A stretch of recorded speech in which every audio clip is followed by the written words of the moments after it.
Buen día. Creemos en el Padre, creemos en Jesús, en el Espíritu Santo, que nos dio vida en la cruz. Creemos en su sacrificio, creemos que Él venció, que ha resucitado y que volverá otra vez. Quantes persones d'aquí creieu que això és cert? Aixequeu la mà. Per això estem avui aquí, oi que sí? Perquè creiem i perquè volem tenir motius més que suficients per venir avui aquí a lloar el nostre Senyor. Anem a començar aquest culte de la millor manera, que és posant-lo en les mans del Senyor. I li vull demanar a la Loida que sigui ella qui ens dirigeixi en aquesta tarda. Sí, Señor, te damos las gracias, Señor, porque un día más estamos aquí, Señor, en un sitio de culto, Señor, reunidos los hermanos y sabemos que tú estás con nosotros, Señor. Te quiero pedir en especial por todos aquellos hermanos que están en sus casas, Señor, confinados por diferentes motivos, Señor, para que ellos puedan sentir tu poder, Señor, a través de sus hermanos que estamos aquí, nos acordamos de ellos, Señor. Pongo, Señor, en tus manos, Señor, todo lo que tengamos aquí hoy, Señor, para que nos sirva como experiencia, Señor, para que nos sirva como aprendizaje, Señor, para acercarnos cada día más a ti, Señor, y querer parecernos cada día más a ti, Señor. Gracias una vez más, Señor, porque eres un Padre bondadoso, Señor, y lleno de amor hacia nosotros, Señor.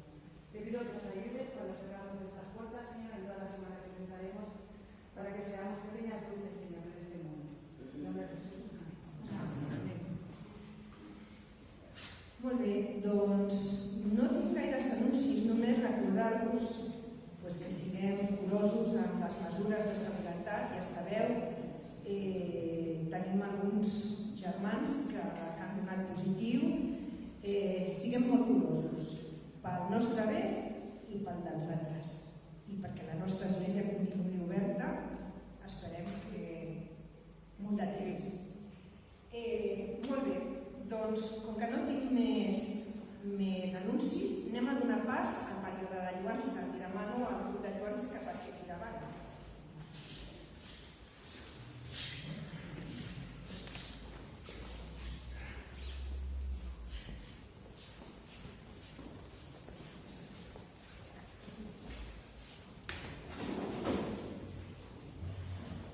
Entre els déus no hi ha ningú com tu, Senyor.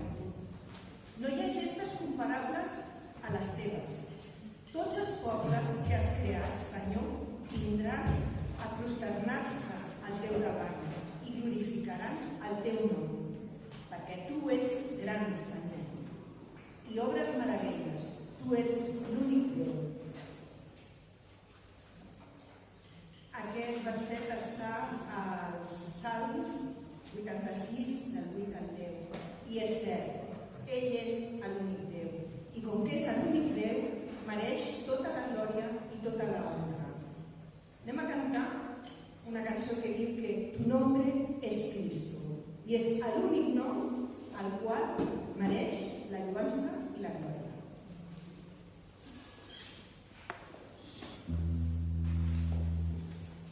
Thank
tots els que hem aixecat abans la mà dient que creiem, podem explicar molts fets, moltes vegades, que ens han passat coses que no estan escrites a la Bíblia, però de les quals nosaltres podem parlar i donen fe de que Déu, de que Jesús és el nostre Senyor, de que va venir a aquest món i ens va salvar, de que és el Senyor de la nostra vida. I podem donar testimoni a aquells que encara no tenen aquesta llum. La següent cançó diu que són 10.000 raons, i segur que entre tots tenim més de 10.000 raons per lloar el nostre Senyor.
Com us deia, res ens pot separar de l'amor de Déu.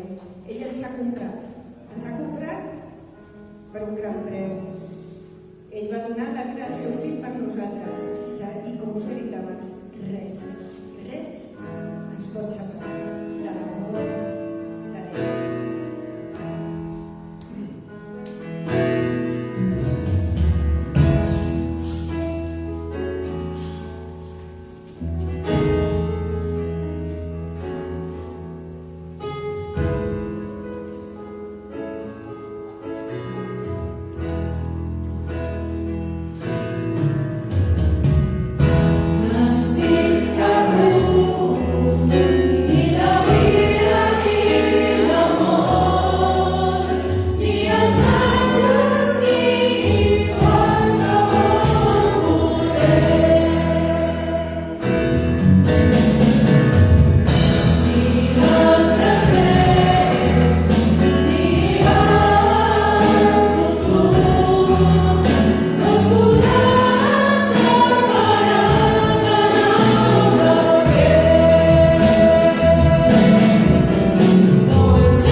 Lloat siguis, Senyor.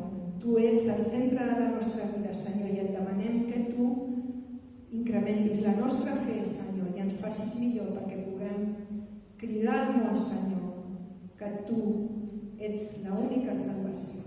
En el nom del teu fill estimat Jesús. Amén.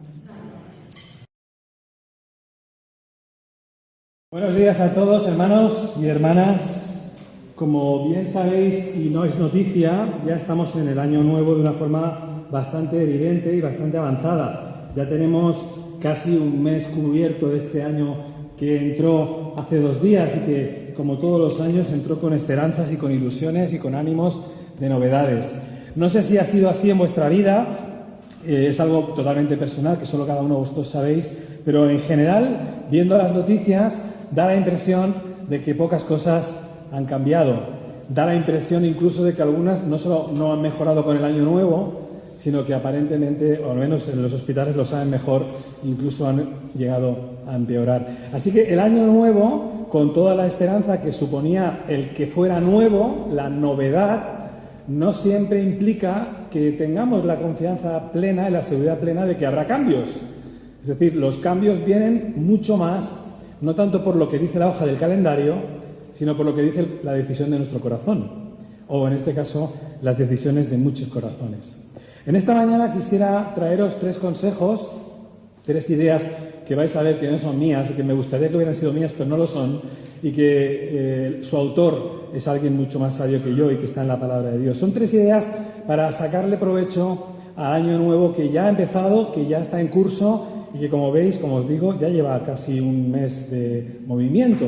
Así que quisiera daros 3 ideas para sacarle provecho espiritual, o al máximo provecho espiritual, a este año que ya ha empezado a circular.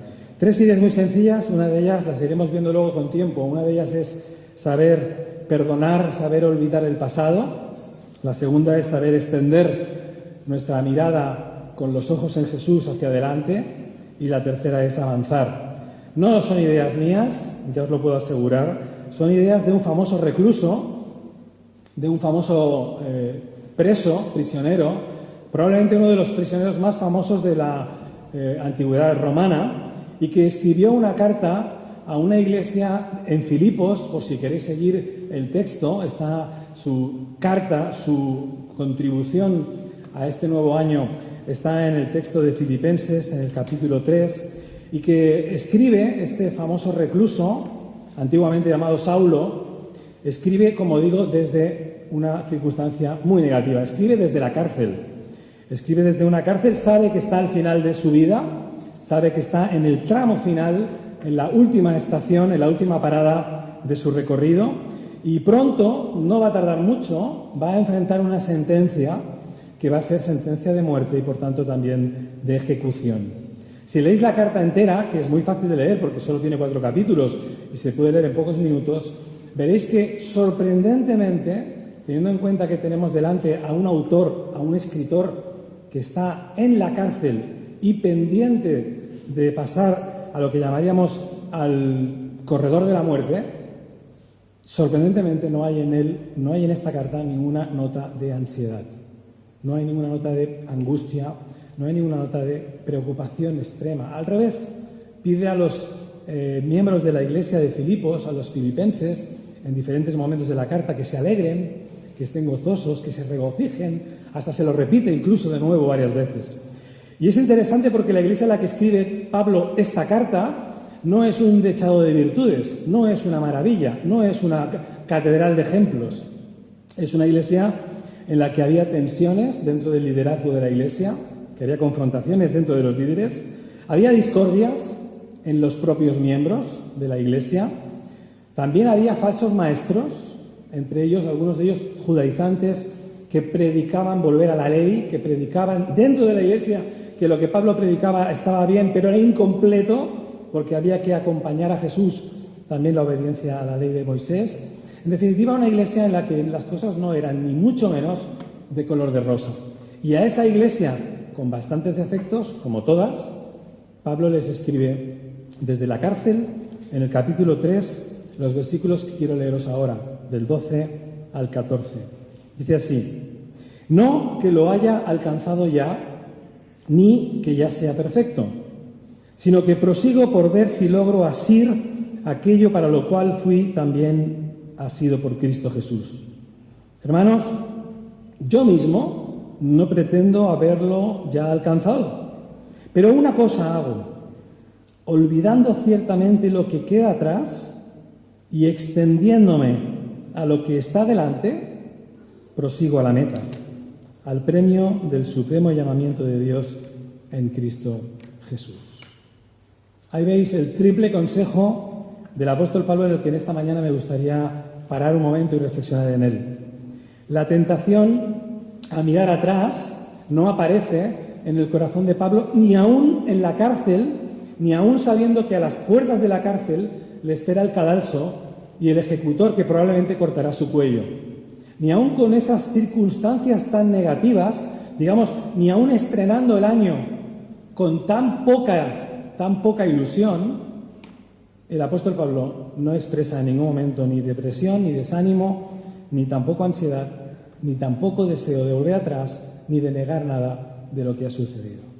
No es el único ejemplo en la Biblia, por supuesto. Hay hombres, bastantes hombres, que tienen que ser modelo para nuestra vida, de verles al frente de problemas o enfrentando situaciones de mucha confrontación y de mucha tensión y negando volver atrás. Os puedo dar algunos, pero recordaréis algunos más que yo incluso.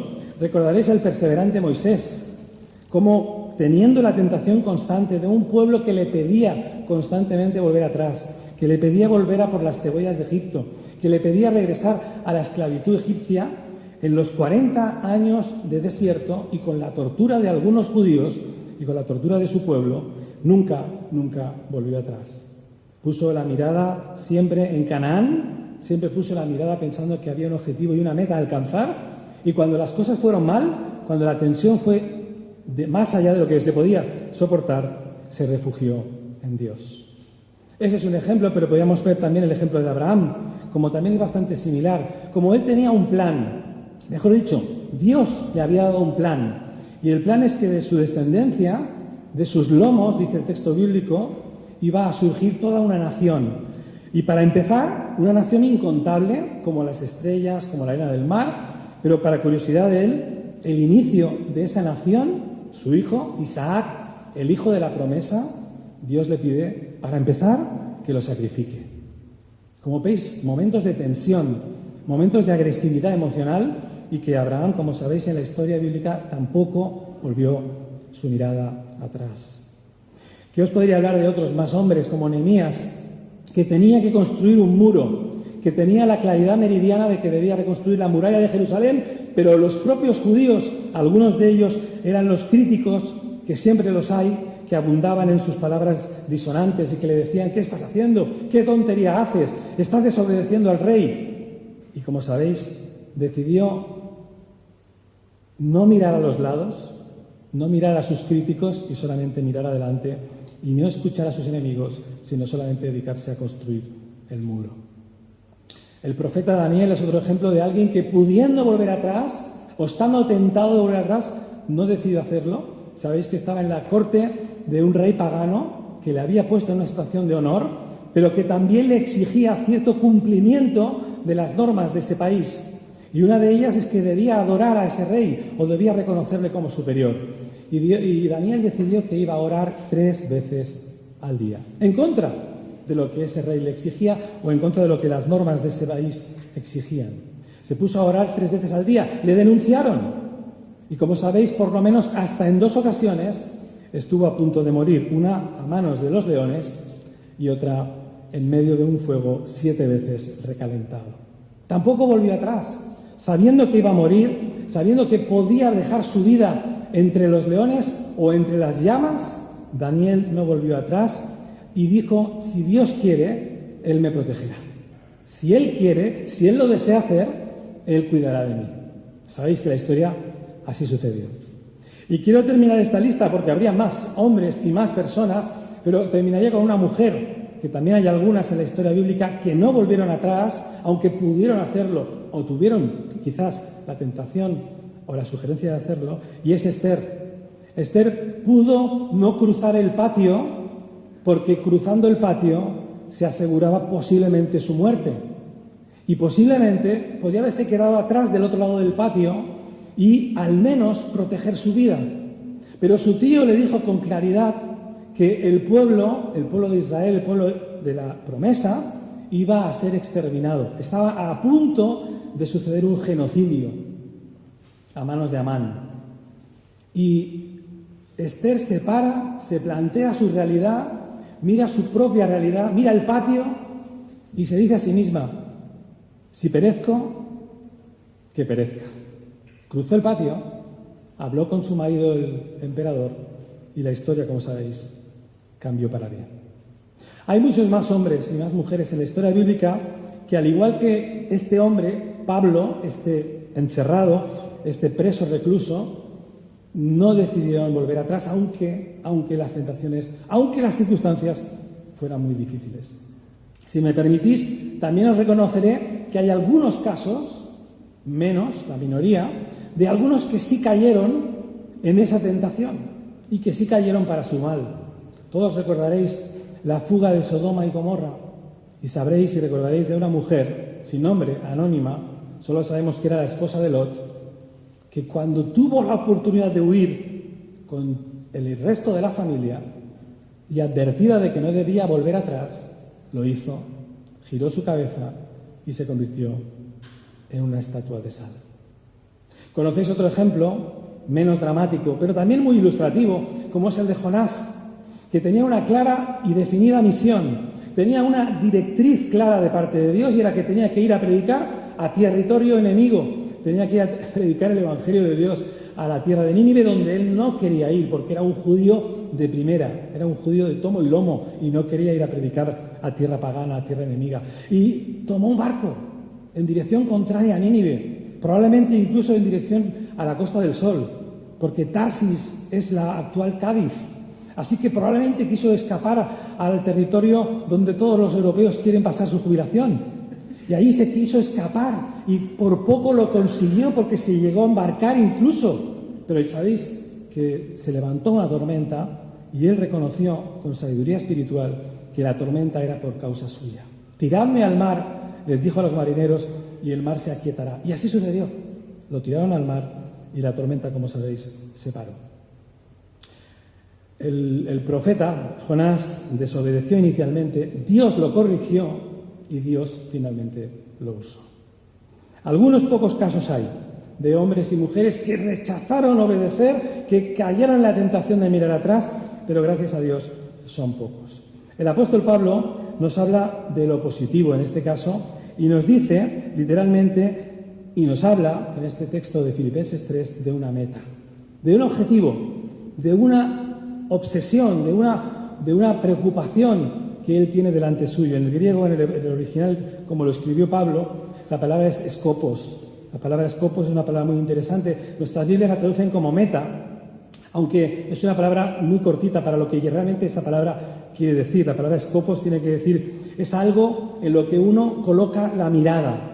Una marca en el presente o en el futuro, en la cual una persona ha puesto sus ojos, ha puesto su mirada. Podemos traducirlo como meta, como objetivo o como un blanco. Hay otras traducciones bíblicas que hablan de el blanco, el objetivo al cual mirar. O, si queréis, incluso de una forma más poética, nuestra brújula.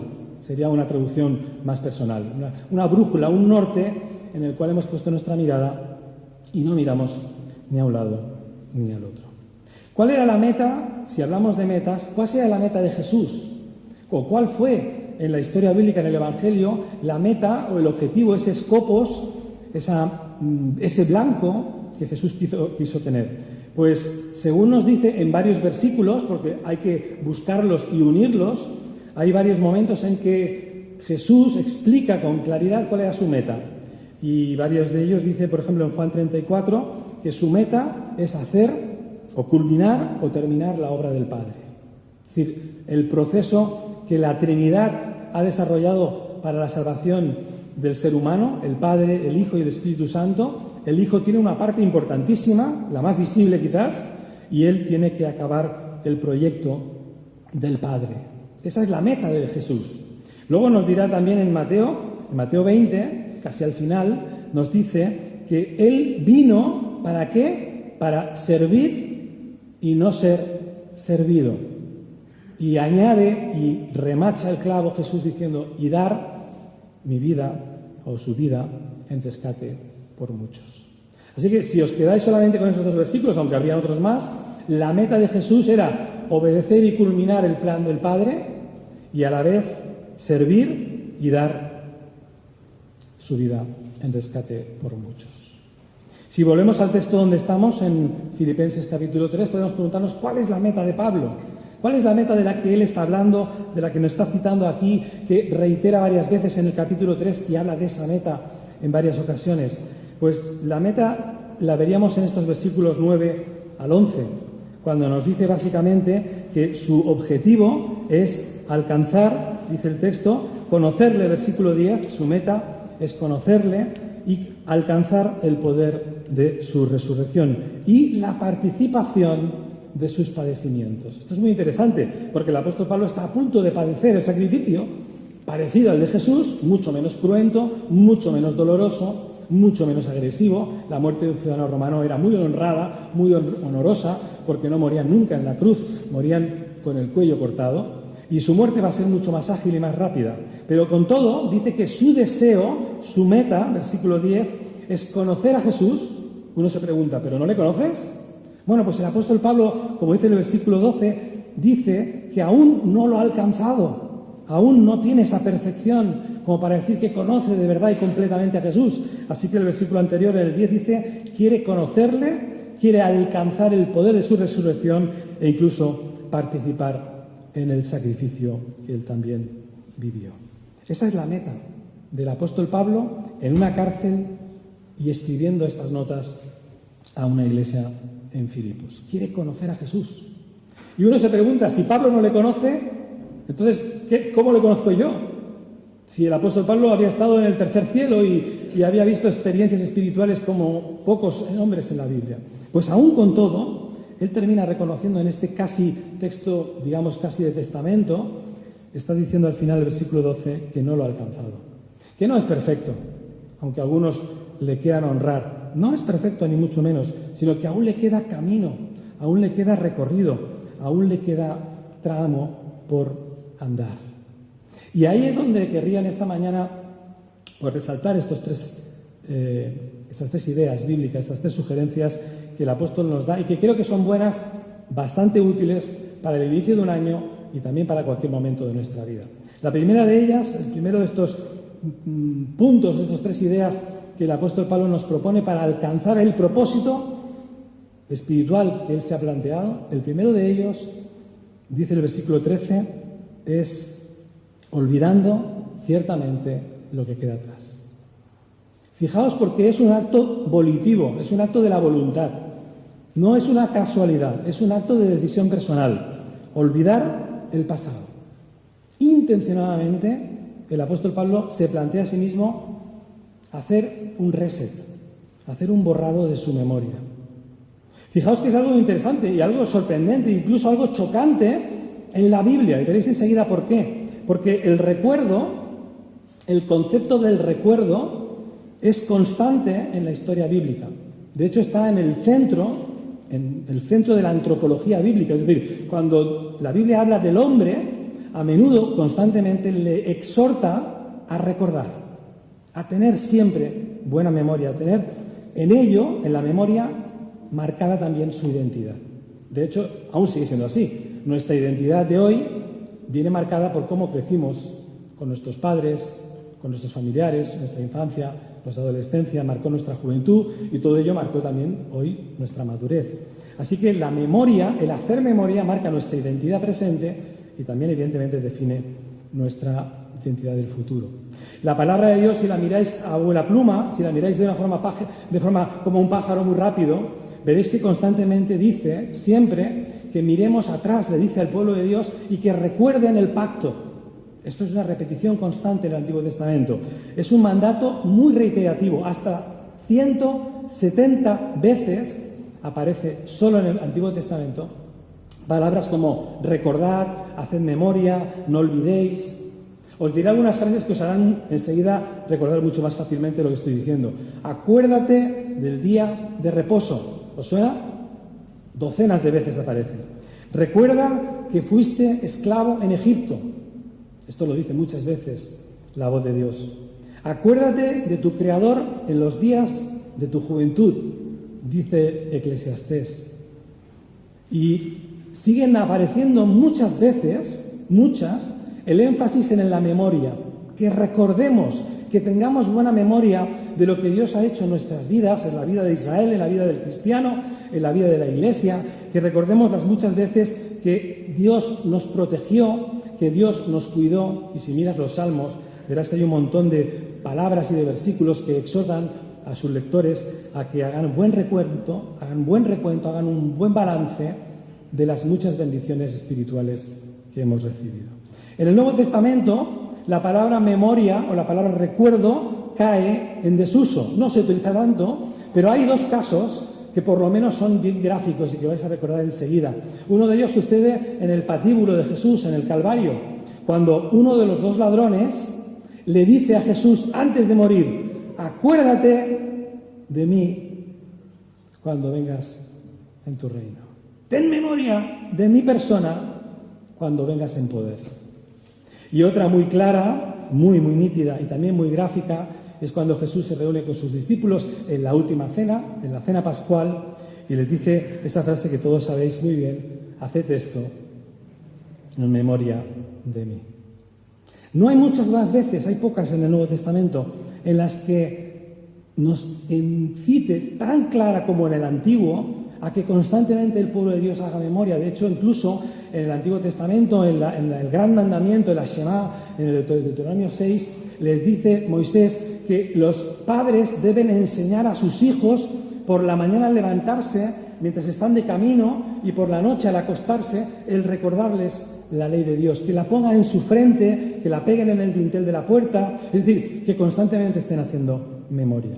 Y entonces llegamos a Pablo, saltamos lógicamente siglos, y llegamos a Pablo y nos dice: hermanos, olvido yo ciertamente lo que queda atrás.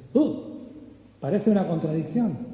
Estamos viendo cómo la Biblia nos exhorta constantemente a hacer memoria, a recordar el pacto, a recordar las bendiciones, a recordar cómo Dios es verdad, cómo Dios ha hecho grandes cosas, cómo Dios abrió el Mar Rojo, cómo Dios hizo grandes maravillas, y esas memorias debemos tenerlas claras, realmente vívidas en nuestra memoria a la luz del Antiguo Testamento. Y encontramos ahora a Pablo que nos dice aparentemente lo contrario, que me voy a olvidar de todo, que me quiero y deseo olvidar de lo que queda atrás. Deberíamos hacer un paréntesis ahora y analizar por un momento la biografía del que dice esto. ¿Por qué el apóstol Pablo dice que desea activamente olvidar? Mejor dicho, preguntémonos qué desea olvidar. Porque a veces hay cosas que son muy deseosas de ser olvidadas y otras no tanto. El apóstol Pablo tiene por lo menos dos frentes o dos áreas de su pasado inmediato que puede desear olvidar. Si leéis el capítulo entero, el capítulo 3, más bien parece decantarse a referirse a olvidar su prestigio. Si leéis el capítulo, solamente con que veáis los versículos 5, 6, 7, nos narra ahí su currículum, nos narra ahí su historia personal. Y ahí en ese currículum veréis que él pone por delante que tenía un prestigio académico, seguramente lo ubicaríamos como un teólogo, un hombre que se preparó a los pies del gran Gamaliel, del gran maestro de la ley. Si miras su historia social, es un descendiente de la tribu de Benjamín, por lo cual tiene un currículum también reconocido. Si miras su currículum religioso, es un fariseo de autoridad reconocida públicamente. Por tanto, si repasas esos versículos 5, 6, 7, verás que Pablo tiene sobrados argumentos para la vanidad. Tiene sobrados argumentos para ponerse galones. Es, evidentemente, un hombre, o fue, mejor dicho, porque ahora está en la cárcel, fue un hombre reconocido, fue un hombre de gran autoridad farisaica, un hombre que tenía poderes para perseguir a la Iglesia. Fue un hombre, evidentemente, y es un hombre con una formación teológica muy profunda, por eso escribe lo que nos escribe. Y en definitiva, uno mira su historia y dice, claro, hay mucho que tiene que olvidar que le puede llevar a la vanidad. Si miras el capítulo, el tema puede ser ese. Pero hay otra vertiente que también compartimos cada uno de nosotros con Pablo, y es que al igual que Pablo tiene cosas de las que envanecerse, también tiene cosas de las que llorar. Si miras la historia y el currículum de viajes de Pablo, desde que Dios le llama, desde que Dios le nombra el apóstol de los gentiles, encontramos que hay un montón de dramas en su biografía.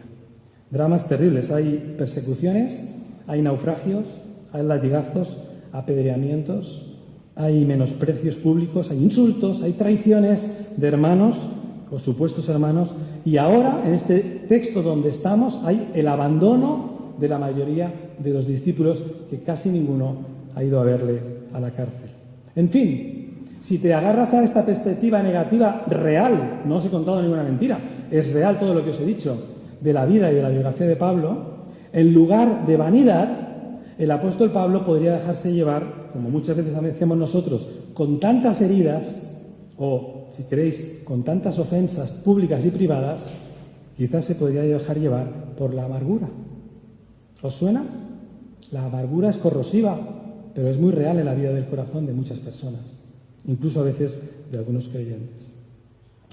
Sea cual sea lo que tiene en la mente, no lo sé exactamente, pero a la luz de la palabra parece que está hablando de su vanidad pública, parece, pero quizás también podría estar hablando de sus desgracias y sus dramas personales. Sea lo que sea, el apóstol Pablo dice en el versículo 7 y 8 de este mismo capítulo que todo eso, la excelencia de su público testimonio y todo lo que ha tenido valioso a los ojos de la sociedad judía, todo lo tiene como una sana y gozosa pérdida.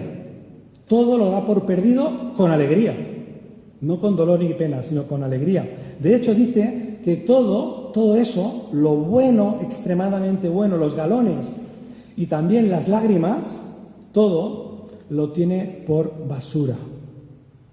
De hecho, la traducción Reina Valera es extremadamente diplomática y extremadamente cariñosa con nosotros y para nuestros oídos, porque la traducción original no es basura. La traducción original, en el griego original, es escabulón, es una palabra muy dura y que traduciría literalmente como estiércol, como excremento. Y aún sigo siendo, como veis, bastante agradable. Esa es la palabra que utilizó Pablo cuando habla de su pasado, el bueno y el malo. Lo considera estiércol, lo considera excremento, escabulón, y no tiene ningún valor comparado con lo que tiene habiendo conocido a Cristo. Mirando la historia de Pablo, ahora os lanzo la pregunta, me la lanzo yo mismo, si nosotros no tenemos recuerdos, si cada uno de nosotros no tenemos cosas que recordar, y en nuestra memoria, cuando miramos atrás, no hay un montón de cosas que agolpan nuestra memoria. Seguramente habrán cosas que miramos con nostalgia, cosas que nos alegran el corazón, de cosas que hicimos y que otros reconocieron y que en cierta manera nos pueden llevar a un cierto punto de vanidad. Pero también recordaréis cosas con lágrimas. Seguramente que también recordaréis cosas que no son honrosas, que son pecados, que son caídas, que son tristezas que también vivimos y con las que también tuvimos que lidiar. Recuerdos tenemos todos, buenos y malos. Los buenos tienen que ver con nuestro ego, con nuestros alcances, con nuestros títulos, con nuestros trabajos, con nuestros ahorros, con nuestra familia, con nuestra esposa, marido o nuestros hijos, que pueden incluso llevarnos a cierto grado de honra y de gozo. Y otros mucho más tristes, que como digo tendrán que ver con pruebas superadas, con pecados confrontados, con limitaciones que nos hundieron hasta el fondo, en definitiva, cosas que nos traen remordimientos, sentimientos de culpa o incluso frustración. Pues con todo el pack de lo bueno que te honra y lo malo que te entristece, el primer consejo que tengo para ti en este principio de año, a la luz de la palabra y siguiendo el consejo de Pablo, es que lo olvides. Es que lo eches todo al fondo del mar o que lo consideres todo algo perdido, comparado, algo sin valor, algo basura, algo de estiércol, comparado con lo que has ganado conociendo al Señor Jesús. Comparado con lo que ya tienes, lo que tuviste, bueno o malo, no tiene ningún valor. Jesús les dice a sus discípulos que ninguno que pone las manos en el arado, ninguna persona que pone a arar el campo puede dedicarse a mirar atrás, porque si lo hace ya no es apto para el reino de Dios. Así que es evidente que nuestra mirada tiene que estar puesta en una perspectiva frontal, tiene que estar puesta mirando hacia adelante. El pasado, como dice un buen predicador amigo mío, dice que el pasado es un bonito lugar de visita. Es un bonito lugar para hacer alguna visita de vez en cuando, pero un peligro el quedarnos instalados en él. Los que sois conductores sabéis, y los que no sois también lo sabéis, que tenemos un gran cristal para mirar adelante y un pequeño retrovisor para mirar atrás.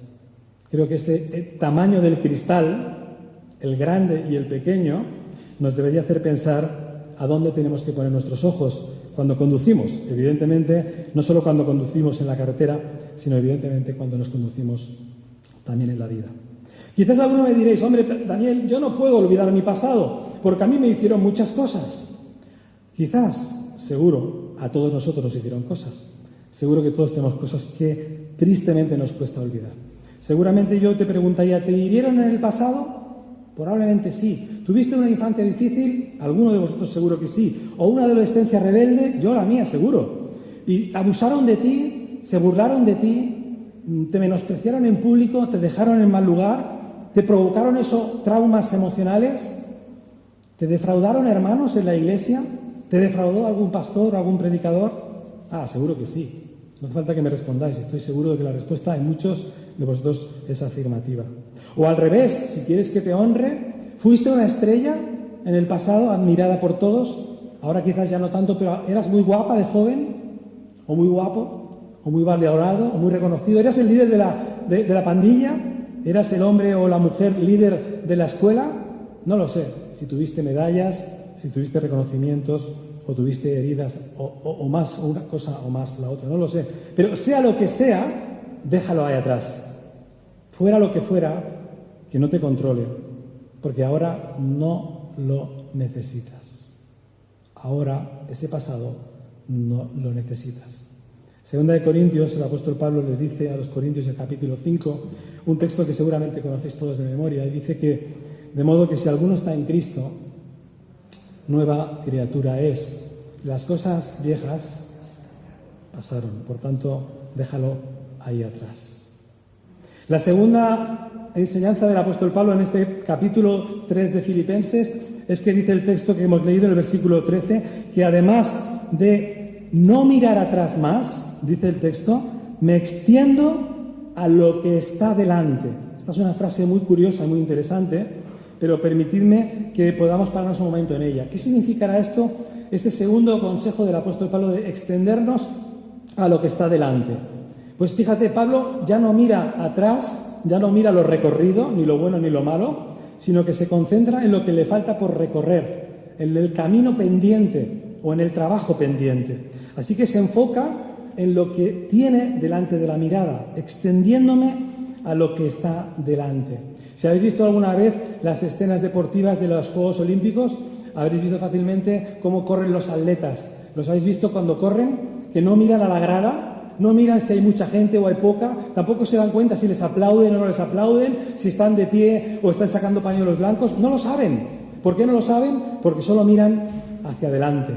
No hacen ni caso absoluto ni mínimo a lo que los demás estén haciendo, diciendo u opinando de ellos. Solamente tienen la mirada puesta en una cosa, en la línea de meta. Y cuando llegan a la línea de meta y están cerca de la línea de meta para ganar la carrera, si os habéis fijado, hay un gesto muy interesante y es que se estiran, se extienden hacia adelante. Estiran su cuerpo, el torso, y meten la cabeza y las orejas para ser, aunque sea por una milésima, el primero en llegar. Y algunos ganan carreras internacionales precisamente con esos esfuerzos de estiramiento final. Ese extenderse hacia adelante probablemente el apóstol Pablo tuvo que sacarlo del mundo de la cultura olímpica, que conocía muy bien. Y que, si os fijáis, nos hacen pensar algunos detalles importantes. Y es que en la vida que el apóstol Pablo presenta como una carrera aquí, más bien como una maratón, la presenta en la que tenemos que vivir ausentes de lo que pasa a nuestros lados, que tenemos que estar mirando hacia adelante, no buscando la aprobación, ni la gloria, ni el reconocimiento de los hombres, ni tampoco dejándonos llevar o dejándonos afectar por sus críticas o por sus opiniones discordantes. Si escuchas las críticas o si buscas la aprobación, la meta se desvanece. Si miras a la derecha, si miras a la izquierda, dejas de mirar al frente y la meta pierde su valor. Te distraen los otros y pierdes el objetivo primordial, el scopos, la meta de la que el apóstol Pablo está hablándonos hoy en esta predicación y en esta reflexión. Extendernos hacia adelante implica poner los ojos en el trofeo, poner los ojos en la meta, en el premio que el apóstol Pablo llama el premio del supremo llamamiento de Dios, que no es otro, si no lo he dicho antes, tengo que decirlo cuanto antes, que el premio no es otro que la persona de Jesús. El premio del que está hablando el apóstol Pablo, la meta, el escopos, el objetivo, esa cosa en la que ha puesto los ojos y que nada le distrae ni a derecha ni a izquierda, y mucho menos lo que hay atrás, esa meta es Jesús. En medio de cualquier tipo de tensión, en medio de cualquier tipo de distracción, en cualquier momento de tu vida, en cualquier circunstancia buena o mala, tienes que poner los ojos en Jesús. Es lo que dice el autor de Hebreos, ¿no? Hebreos 12, puestos los ojos en Jesús, el autor y consumador de la fe. Y también muchas veces, yo creo que lo habremos cantado también aquí en algunas ocasiones, cuando decimos, abre los ojos de mi corazón, Pues en este tema muchas veces tenemos que pedirle al Señor que Él abra nuestros ojos y que los enfoque y que les quite distracciones laterales y traseras y que pongamos nuestros ojos solamente en el futuro presente, en el futuro continuo en el que estamos viviendo cada día siguiendo a Jesús. Por cierto, y ya con esto termino, el futuro del que está hablando que está hablando Pablo, que es Jesús, nos implica una acción. Fijaos la tercera enseñanza, versículo 14. Prosigo a la meta. La palabra proseguir, el apóstol Pablo es muy claro en esto, no está hablando de algo teórico, no está queriendo ser teórico, al revés, está queriendo ser ultra práctico. Porque el verbo proseguir es un verbo de acción, es un verbo casi diríamos deportivo y se traduciría desde el griego como aplicar fuerza o aplicar presión. Es decir, cuando uno prosigue, en el griego original, sería que aplica fuerza a algo o que presiona hacia algo. Así que la meta, permitidme juego de palabras, la meta no es metafísica. La meta de la que habla el apóstol Pablo no es algo virtual o algo simplemente emotivo, sino que es algo concreto. Es algo que hay que perseguir y que en este caso el apóstol Pablo le llama el llamamiento de Jesús. Un amigo mío dice que las victorias se ganan en el partido, que los goles se meten en el campo de fútbol, en la portería. Los goles no se ganan en los vestuarios. Los goles no se ganan en las charlas previas, se ganan en la césped del campo. Y la meta solo se alcanza corriendo, no se alcanza midiendo el campo y mirándolo desde lejos, sino que se alcanza la meta cuando uno corre en el estadio. O si os gusta nadar, a los que vivís cerca del mar, pues que sepáis que solo se cruza la piscina nadando con fuerza y con vigor. Por lo tanto, prosigo a la meta implica una acción de trabajo, implica una colaboración de parte nuestra.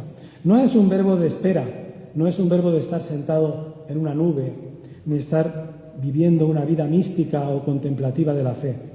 La fe, por definición, ni es mística ni es contemplativa. La fe es acción, es actividad, es compromiso.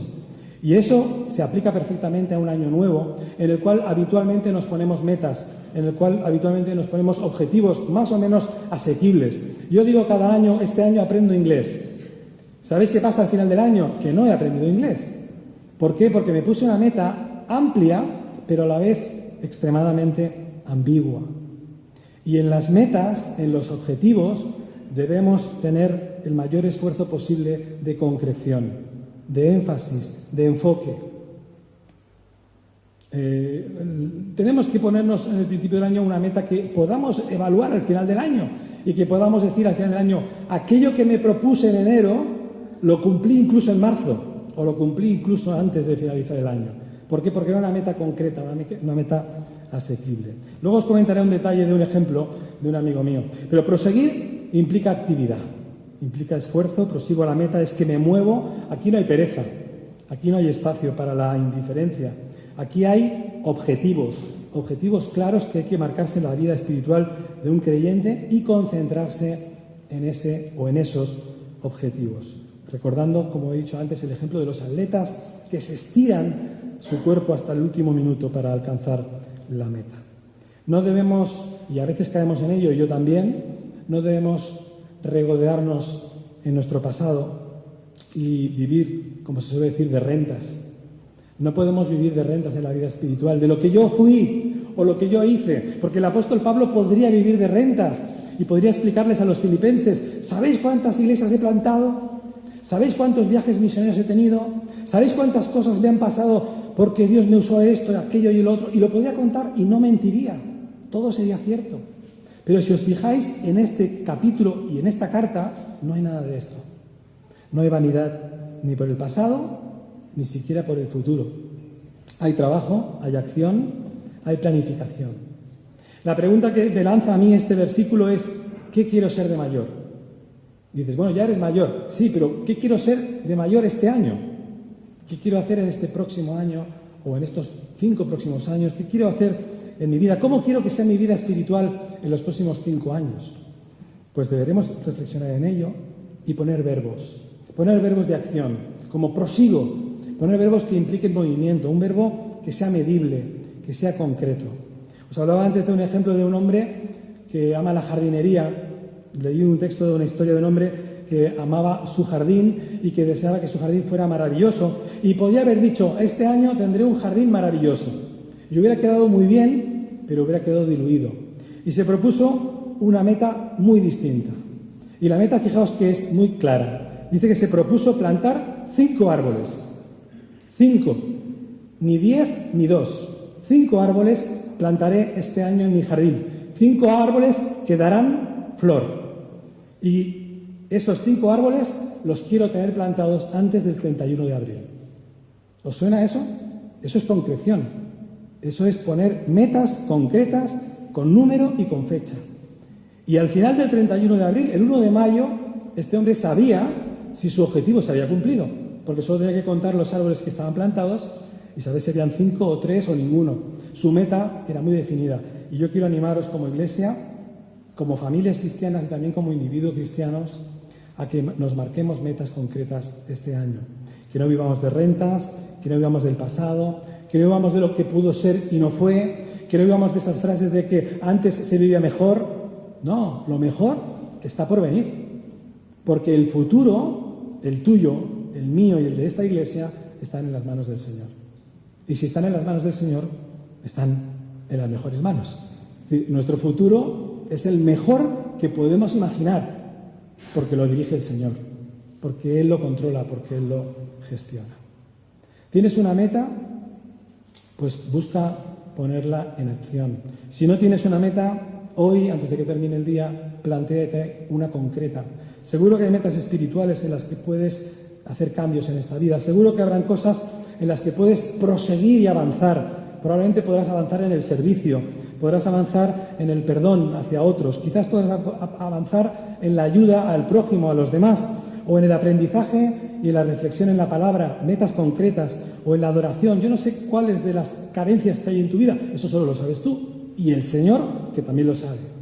Pero sean cuáles sean tus metas, ponlas en concreto y ponlas en acción, para que puedas decir como Pablo, yo estoy prosiguiendo hacia la meta. Olvida el pasado con sus errores y sus glorias y aciertos y hazte tuyo el texto de Josué capítulo 1, cuando están a punto de entrar a la tierra prometida, a la tierra de Canaán, la tierra de promesa, cuando han vivido 40 años de protección de parte de Dios, con maná incluido cada día y con un mar abierto y con agua de la roca, con diferentes eventos que han demostrado que Dios estaba con ellos, pero Dios le dice a Josué, justo cuando está viendo el territorio a punto de entrar a la conquista, dice, mira que te mando que te esfuerces y seas valiente. Josué podía haberse plantado y haber dicho, perdona, pero si miro atrás me puedo relajar, porque tú has ido sacando agua de la roca, tú has abierto el mar rojo y tú nos has dado codornices cada día. Y sin embargo le dice, ahora vas a tener que luchar tú. Bueno, tú y todo el pueblo contigo. Mira que te mando que te esfuerces y seas valientes. No temas ni desmayes, le dice Dios para terminar una promesa. Porque si avanzas, si caminas, si prosigues, dice el texto, yo estaré contigo en donde quiera que vayas. Deseo que el Señor te bendiga, a ti personalmente, a tu familia y por extensión a toda esta iglesia. Deseo que seas una persona, una familia y una iglesia visionaria, con visión, con sueños atrevidos, con visión ambiciosa, teniendo en cuenta que tenemos un Dios todopoderoso y que lo que soñemos, si es de Dios, es factible. por grande que sea. Así que quiero animarte a no mirar atrás, a extenderte hacia adelante y, como hemos visto ahora mismo, a proseguir de forma activa hacia la meta. Que el Señor te bendiga. Dios nos muestra en el Nuevo Testamento, como he dicho antes, pocas escenas en las que nos invite a mirar atrás. El Nuevo Testamento es muy proactivo y nos invita siempre al caminar hacia adelante. Pero si hay una de esas escenas quizás más conocida y más gráfica, sin duda es la mesa del Señor. Cuando el Señor Jesús se reúne con sus discípulos en esa cena especial, en la Pascua, que Juan relata en el capítulo 13, y les dice que vamos a celebrar la Pascua con el pan y con el vino y con las hierbas amargas y con todo el protocolo que era propio de la cultura hebrea. Les está diciendo al final: cuando hagáis esto, cuando lo celebréis de nuevo, acordaos de mí. Acordaos que estáis celebrando el pan y el vino en memoria mía. El apóstol Pablo dice a los corintios y les explica esta escena que él no vio, que él nunca pudo ver, porque cuando esta escena sucedía, él era un fariseo perseguidor de cristianos. Pero nos dice así, dice: yo recibí del Señor lo que también os he enseñado. Que el Señor Jesús, la noche que fue entregado, tomó pan y, habiendo dado gracias, lo partió y dijo: tomad, comed, esto es mi cuerpo que por vosotros es partido. Haced esto en memoria de mí. Asimismo tomó también la copa después de haber cenado, diciendo: esta copa es el nuevo pacto de mi sangre, haced esto y repite de nuevo todas las veces que la bebiereis en memoria de mí. Así pues, todas las veces que comiereis este pan y bebiereis esta copa, la muerte del Señor anunciáis hasta que Él venga. Si os dais cuenta, en este último versículo, el apóstol Pablo nos relata pasado, presente y futuro. Nos dice que miremos atrás por un momento para ver la cruz, para ver a Jesús, para ver el sacrificio que hizo por ti y solo por ti, de una forma especialmente apasionada por ti. Todas las veces que comiereis y bebiereis de esta copa, hacedlo en memoria de mí. Hay que mirar atrás por un momento a la cruz.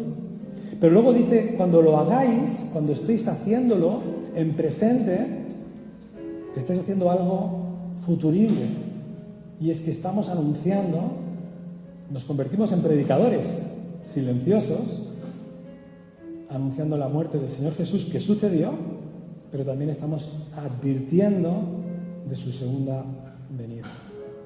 Así que en la mesa del Señor se concentran pasados, presentes y futuros nuestros. Yo os invito en esta mañana, con toda libertad, porque es un acto voluntario y también tiene que estar sometido a la decisión espiritual de cada uno. Pero si has aceptado al Señor Jesús en tu vida, en algún momento, cuando fuera, hace un año, hace un mes, hace 40 años, da lo mismo, ¿eh? Para el Señor no hay currículum. Pero cuando lo aceptaste de corazón y te bautizaste, como enseña la palabra, de forma trinitaria, en el nombre del Padre, del Hijo y del Espíritu Santo, yo en esta mañana te quiero animar, si tú lo deseas, a participar con nosotros de esta mesa del Señor. Vamos a tomar el pan en este primer momento. Gràcies, Senyor, perquè tu ets bo, Senyor. Gràcies per aquest pa, Senyor. Gràcies per aquest pa, Senyor, que significa el teu cos, Senyor, que un dia va ser crucificat, Senyor, que tu vas patir els nostres pecats, Senyor, i gràcies per el que vas fer, Senyor, perquè ho vas fer. Gràcies per la promesa, Senyor, de que un dia tornaràs, Senyor. Gràcies per la promesa, Senyor, de que un dia et veurem, Senyor. Només tenim que seguir fins a la meta, Senyor,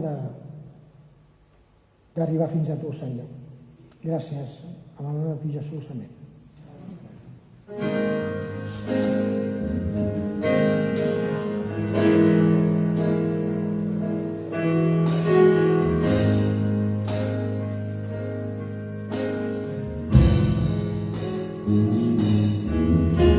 La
pero también con coherencia, tomad y comed.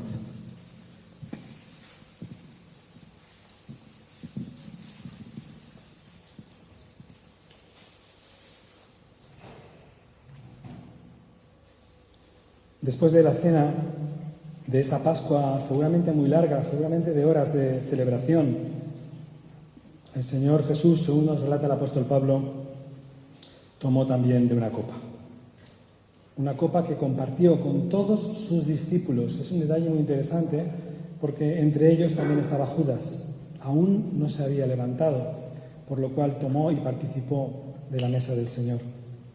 Y tomó también de la copa después de haber cenado, dice el apóstol Pablo, y dijo: esta copa es el nuevo pacto en mi sangre. Cuando la tomemos, como ahora, estaremos recordando, como podéis imaginar, simbólicamente la sangre de Cristo, que nos dice, 1 de Juan, que nos limpia de todo pecado. Vamos a orar por este símbolo. Sí, Dios y Padre, un día más te doy gracias porque tú eres nuestro Dios, tú estás con nosotros.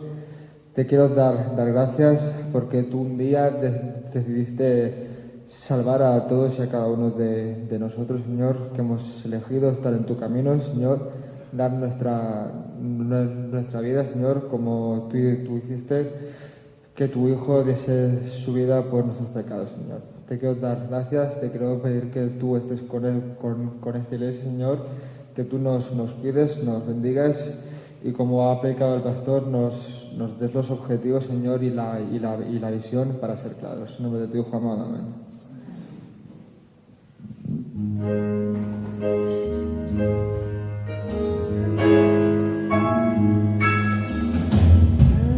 Sé que Jesús fue entregado de Dios, la copa del nuevo pacto, sangre que derramó, obedece el mandato del Señor, participa de la mesa, arrepiéntete, abre tu corazón.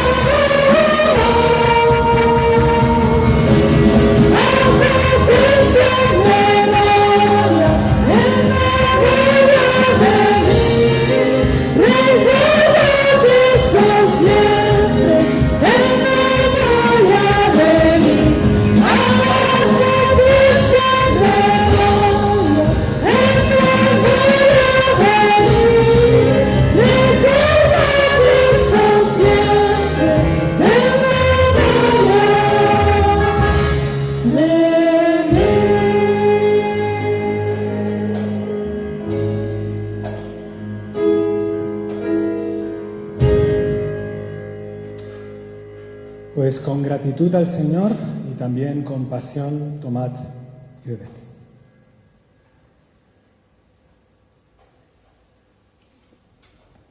Padre nuestro que estás en los cielos y que tenemos la perfecta seguridad de que también estás aquí con nosotros. Queremos darte gracias por el sacrificio de Jesús a favor nuestro, a favor de todos los que estamos aquí y de millones de personas, hombres y mujeres alrededor del mundo que hoy están celebrando esa tremenda bendición de haber sido salvados por la sangre de Cristo. Gracias, Señor, por pertenecer a tu pueblo, por pertenecer a tu iglesia local, por tener un lugar de reunión y poder alabarte juntos en comunión, en fraternidad y cubiertos por el perdón de tu sangre. Gracias, Señor, por tu amor hacia cada uno de nosotros que nunca podremos entender, pero que sí deseamos agradecer. En esta mañana, recordando este pan, recordando este vino, simbólica y de forma sencilla, estamos recordando el cuerpo de Jesús.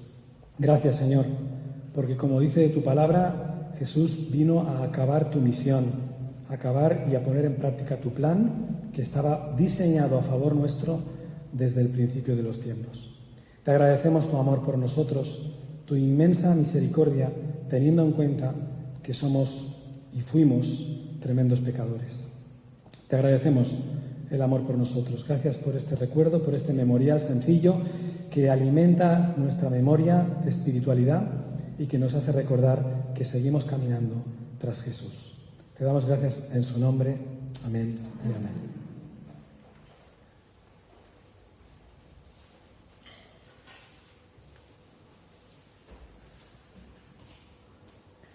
Isaías, 400 años antes de esta escena, relata en su capítulo 53 un texto quirúrgico, un texto espectacular, donde define letra por letra lo que le va a suceder al siervo de Dios. Ciertamente llevó él nuestras enfermedades, sufrió nuestros dolores y nosotros le tuvimos por azotado, por herido de Dios y abatido. Mas él herido fue por nuestras rebeliones, molido por nuestros pecados. El castigo de nuestra paz fue sobre él, y por su llaga fuimos nosotros curados.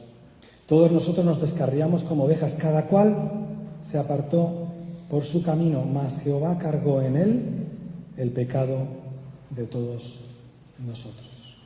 Que el Señor nos bendiga y que el Señor nos ayude a recordar en esta Santa Cena, en esta mesa del Señor, que todo lo que sucedió en esa cruz fue por cada uno de nosotros.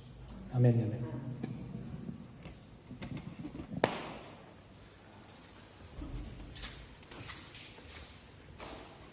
Bé, hem arribat al final del nostre culte.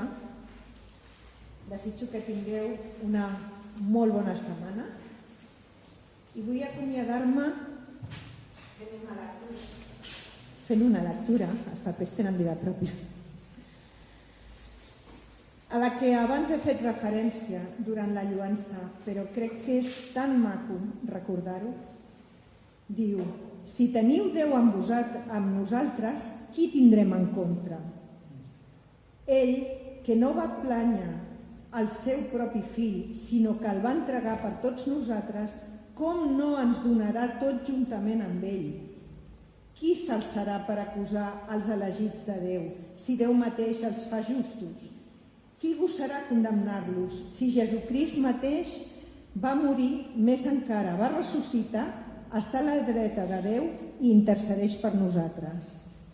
Qui ens separarà de l'amor de Crist? La tribulació, l'angoixa, la persecució, la fam, la nuesa, el perill, l'espasa? Tal com diu l'Escriptura, és per tu que anem morint tot el dia i ens tenen com anyells duts a matar, però de tot això en sortim plenament vencedors. Gràcies a aquell qui ens estima.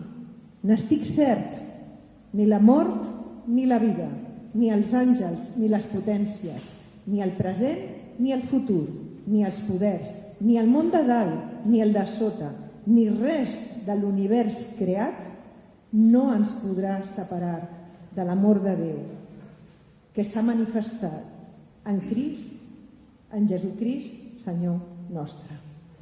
Amb aquesta confiança, amb aquesta seguretat, és que hem de viure. I, com deia el Daniel, tenir els ulls a la meta. Que tingueu molt bona setmana. Tindrem uns moments de música i donem aquest culte per acabat.